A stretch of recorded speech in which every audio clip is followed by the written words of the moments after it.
Hello everyone and welcome to episode 17 of this year's Vlogmas series. In this episode I'll be showing you a few of the Christmas cards that John and I have received in the mail. This is the first card that I got this year. It's from my aunt and uncle. They live a little bit north of the Twin Cities, so it's not too far of a commute to see them. They, without fail, always remember to send me and my sister holiday cards and birthday cards. They are just the loveliest people. The second card that I got this season is from one of my favorite people in the whole wide world. I call him my uncle, but he's actually not my real uncle. He's my mom's best friend from college. If you watched yesterday's Vlogmas episode, I was wrapping a couple of presents for him because I'm gonna be going up and visiting him in just a few days to make soup and go on road trips up north. It's very cozy. He loves Christmas and he decks out his home beautifully with nutcrackers and fake frost, fake snow. He even puts tinsel on his Christmas tree sometimes. I don't know if he's been doing that recently, but that's something I remember from my childhood. He would always do it. It was the most beautiful Christmas tree. So this was from him.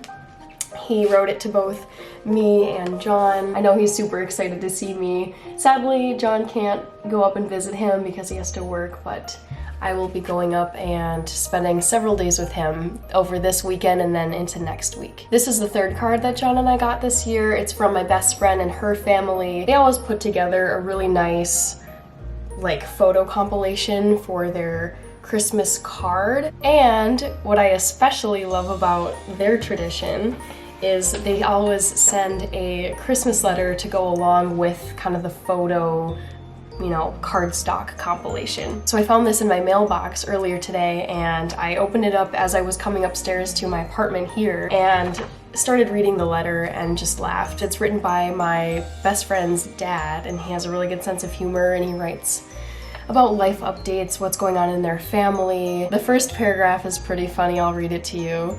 He writes, "Sitting here listening to Vince Guaraldi's Peanuts Christmas CD and thinking of simpler times. At least I think they were simpler. Maybe I'm getting simpler, which makes things today seem more complicated. Either way, it be crazy these days. What with pandemics, insurgencies, broken supply chains, and confounding economic indicators, is it any wonder that the holidays become a welcome respite and vastly more nostalgic?